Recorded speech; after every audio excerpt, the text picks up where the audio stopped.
time of year. Hanukkah and Yule and Christmas and Kwanzaa and all the rest. Oh boy, I have a great episode planned out today. First, we talked to Lorri Houston, co-founder of America's first farm sanctuary. Oh boy, this is gonna be great! Come on, let's go!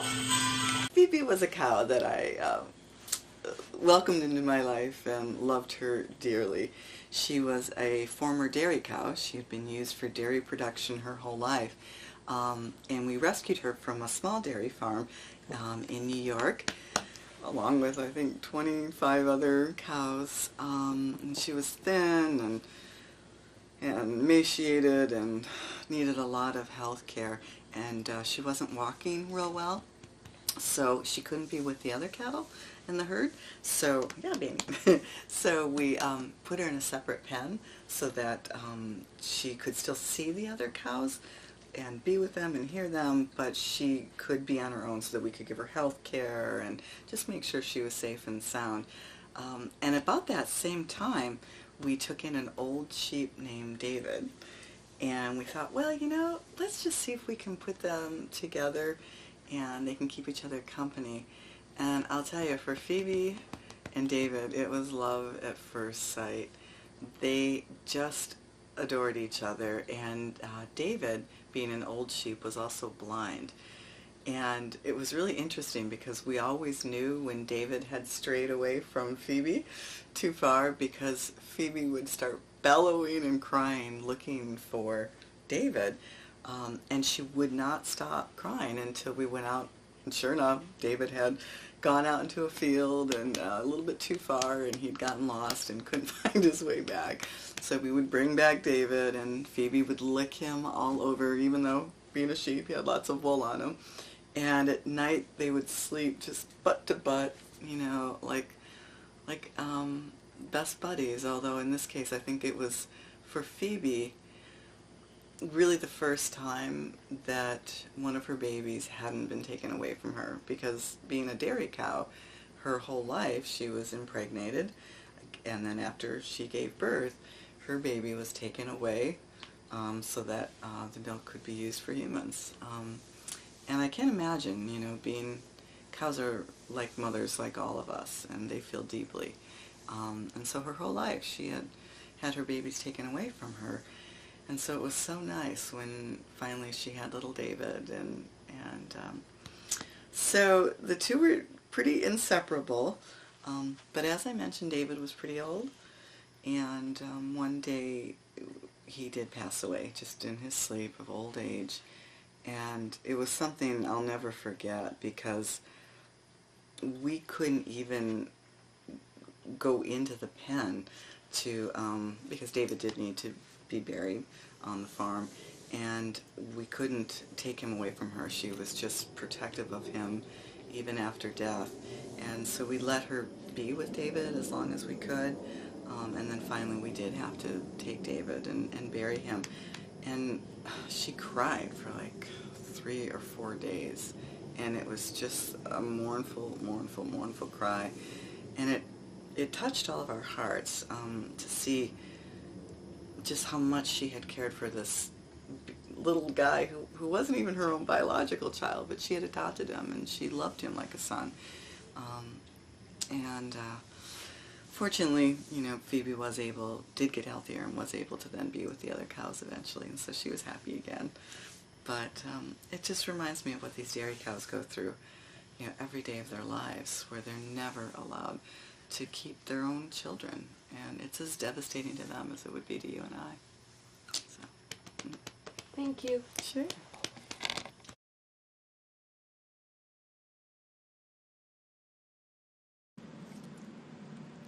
Now that we've seen dairy farms, let's take a look at egg farms.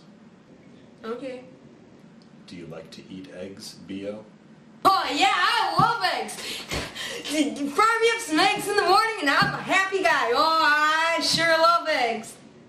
Should we watch another video? Sure. Here is an egg farm the type of facility where millions of chickens are.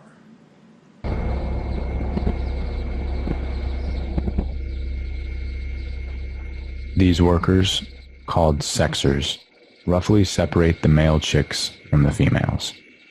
These male chicks are worthless to the industry because they will not lay eggs and will not grow large or fast enough to be raised profitably for meat.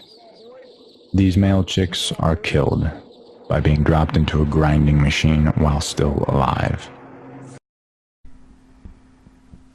Female chicks are sent to egg farms where, due to decades of genetic manipulation and selective breeding, they produce 250 to 300 eggs per year. In nature, wild hens lay only 12 to 15 eggs annually. This unnaturally high rate of egg laying results in frequent disease and mortality. 95% of all egg-laying hens in the U.S. spend their lives in battery cages so small they cannot even stretch their wings.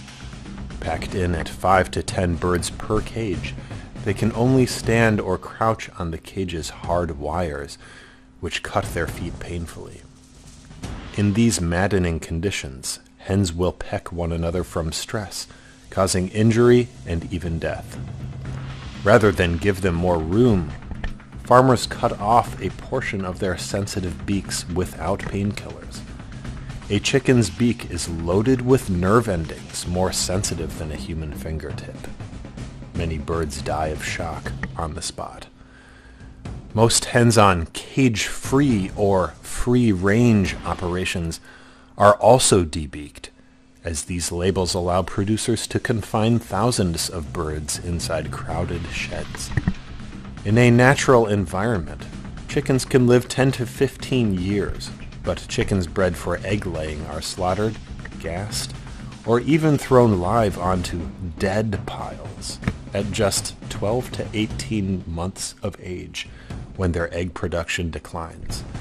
They drown while being boiled alive. 2 agents are right outside. Run, B.O. Agents! Agents! Ah! Ah! Agents! Ah!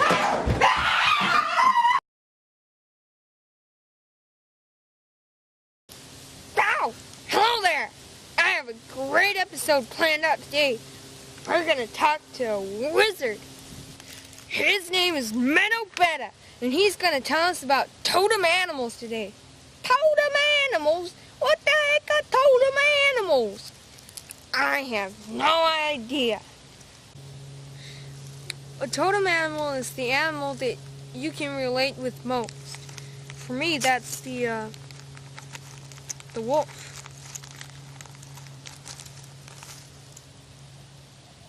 Totem animal is not always your favorite animal. It's just the animal that shares many of your basic traits. And when you see that animal, you a lot of times you'll know what they're thinking. So, well then, how do you find out what your totem animal is? Well, in some ancient tribes, they'd send out young people out on their own for several days to find their own food and find their own shelter and stuff, and that's how they would find out what theirs was. But you don't necessarily have to do all that stuff. The way to reach your totem animal is through deep meditation, guided meditation, dreams.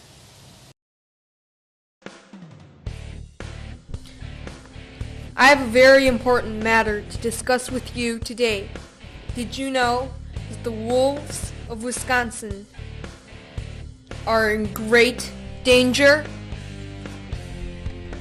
At this very moment, some politicians are introducing legislation to Congress to take gray wolves off of the endangered species list in the Great Lakes area. This means Minnesota, Wisconsin, and Michigan.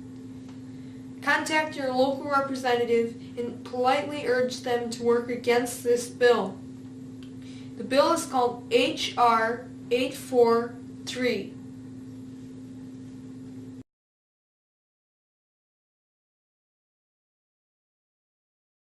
And It's making holiday candy with Steve.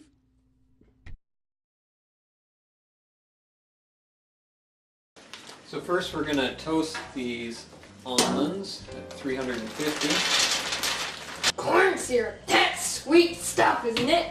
Very. Super sweet. Not the healthiest ingredient, but something we use once a year for this sort of thing.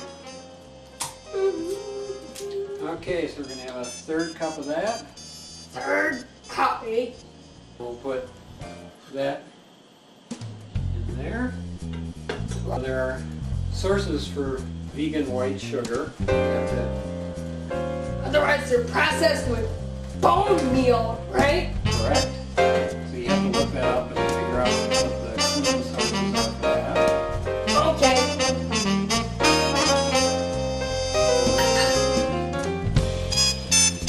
In one corner.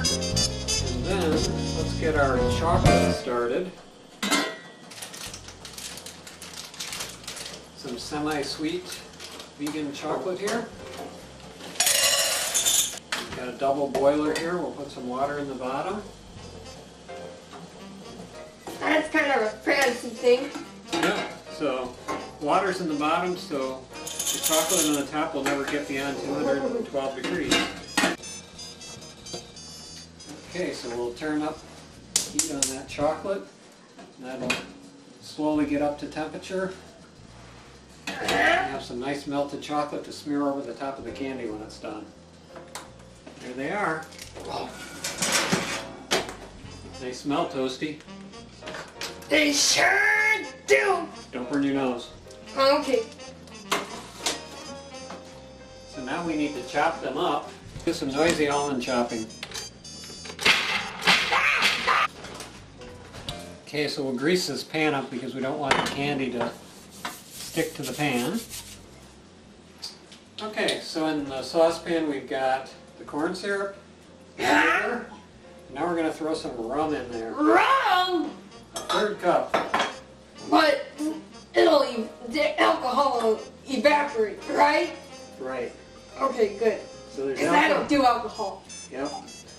The alcohol, this is going to get up to 300 degrees. The alcohol is going to go poof. Poof! All you'll have is a little rum flavor. You can throw water in there too. Okay, so it's optional? It's optional. Okay. So, sugar, rum, corn syrup, heat. High. We'll start out on high, and then we're going to cook it for about 3 to 4 minutes. We should see some large bubbles forming on the top there. We've been cooking for about 5 minutes now, and we're starting to get some good sized bubbles on there. So let's cover this up for 5 minutes. Alright, so we've been boiling for 5 minutes here. That's a lot of steam! But it's going to get hotter yet. So at this point, we're going to throw in a half teaspoon of soy lecithin. Lecithin is an emulsifier. So what that means is it will allow the oil, which we're going to put in now, to mix with the liquid, or the candy. Alright.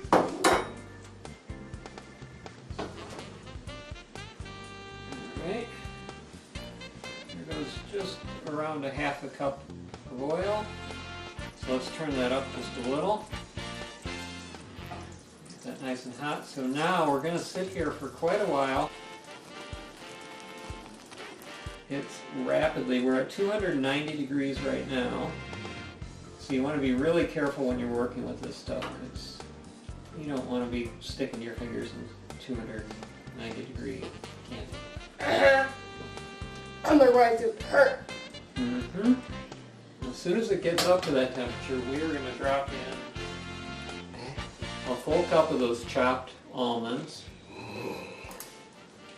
Chopped and toasted. And our mixture here, which is baking soda and sea salt. How come you're keeping the oven on? We have the oven on because we've got pan in there, Mm-hmm. and we've just got it at 170 degrees, and that's going to make it a lot easier to spread this candy because it cools down very quickly, and then once it's cool, it can't be spread anymore. Okay. We're going to put some oil on the spatula, because that way the candy won't stick to it. And we are at temperature, so we're going to pull it off really quickly. And we're going to add the almonds, the sea salt, and the baking soda very quickly. Okay. We're going to mix that stuff in nicely. Mm-hmm. And after that, we're going to pull that pan out of the oven. We're going to pour this out, spread it as thinly as we can. Grab our warm pan, pour this out. Whoa! Wow! Okay.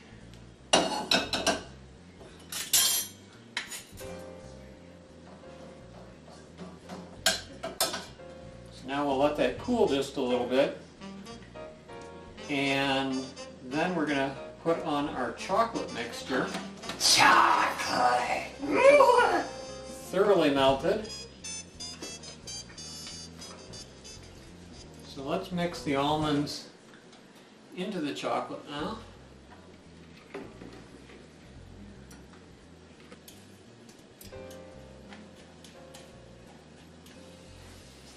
Whoa. That looks good. If you were a little older, you'd probably remember Heath bars. Heath bars? Yep, that's something we had as a kid. Oh, I remember those. There it is. Whoa. Let's cool that off and then we'll give it a try.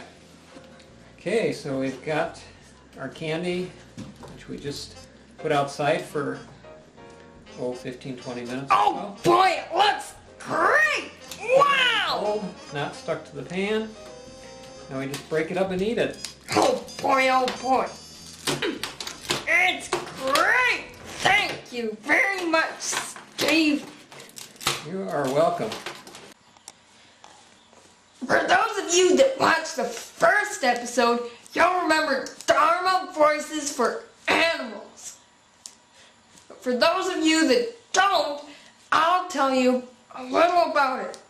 Dharma Voices for Animals is a sangha for Buddhist practitioners of any tradition who care deeply about the plight of our animal friends and want to explore Buddhist teachings concerning the plight of animals, encouraging others to become engaged Buddhists to help our animal friends and support each other by practicing deep listening and loving speech when we are engaged in discussions about animal suffering. It's a fun group, and we have potlucks and stuff. Right now, I'm off to a vegan holiday potluck. Yep, it'll be fun. Oh boy, oh boy. Come on. Quinoa salad, minestrone soup, wow, and curry soup too, and chestnut loaf, mashed potatoes and gravy, cranberry sauce, roasted vegetables, garlic, kale, pumpkin pie, pecan cheesecake, vegan, grape pie, whipped cream. Wow, it looks great. Ooh, sweets.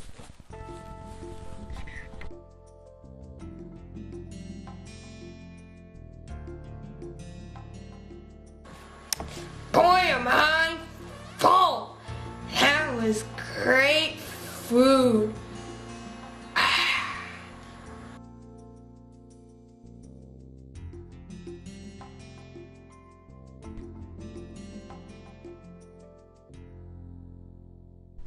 Liberation by NurtureLove88.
wanted. It's all I've ever wanted.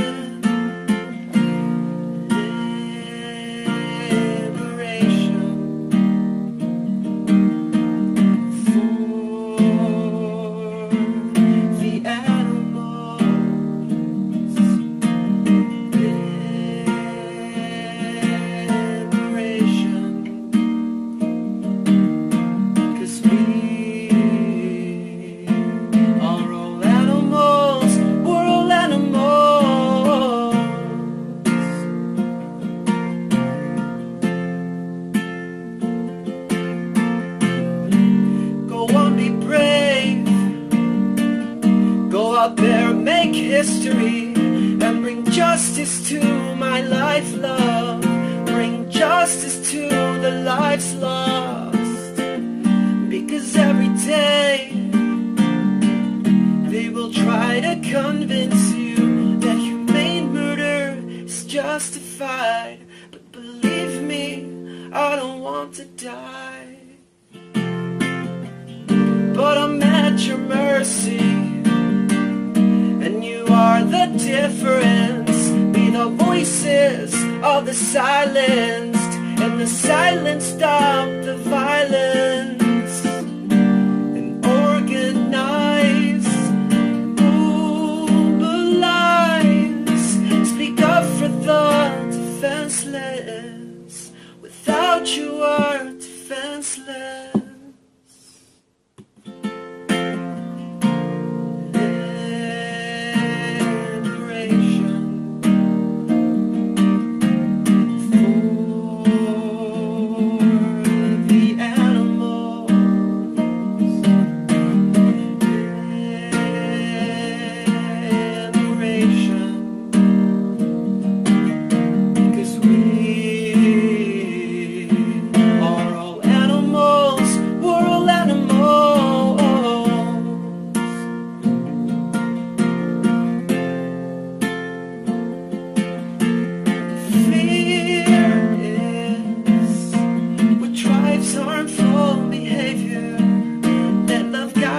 Towards justice on this day, yeah, because I want to be happy, safe and free. Just be happy, safe and free every day. Ooh, yeah.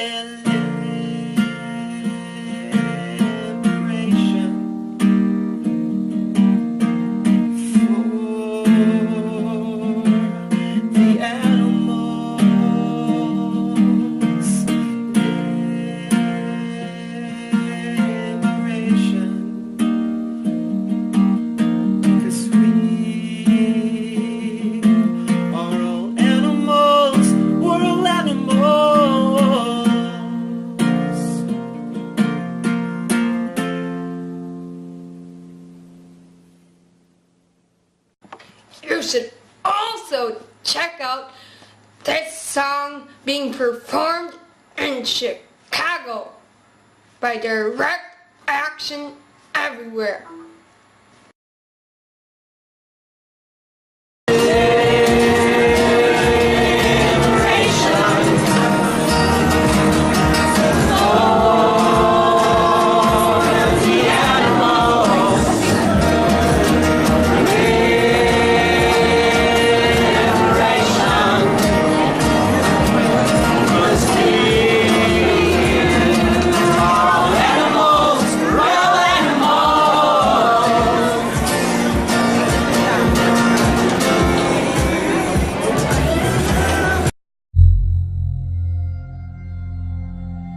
Do you think there should be any concern of us making this documentary? Of course. If you don't realize right now that you're putting your neck on the chopping block, you know, you better take that camera and throw it away.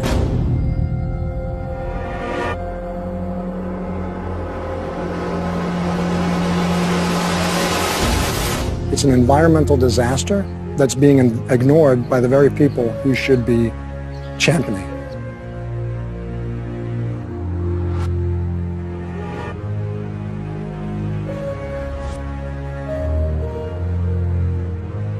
Let's look at the fundamental problem here. No one wants to talk about it. Because they're membership organizations, you know, a lot of them. They're looking to maximize the number of people making contributions. The leading cause of environmental degradation is... we need to address that as well. It's not up to the Department of Water Resources. Hard to actually target like one thing. I don't necessarily know what it is. There's suppression and mismanagement of information everywhere it abounds. It starts at the local level, but then it goes all the way to Congress. When you consider the devastation it's having on our planet as well as the oceans. And we're in the middle of the largest mass extinction of species in 65 million years. And they can dictate the federal policies because they have so much political power. And one of the largest industries on the planet with the biggest environmental impact, trying to keep us in the dark about how it's operating. That's the one thing no one talks about. Everybody goes around that. Unfortunately, we are no longer able to fund your film project. We had a meeting, and due to the growing controversial subject matter, we have some concerns and have to pull out. You're going up against people that have massive legal resources, and you have nothing. A lot of people just keep their mouth shut because they don't want to be the next one with the bullet to their head. I don't know that I would want to comment on that.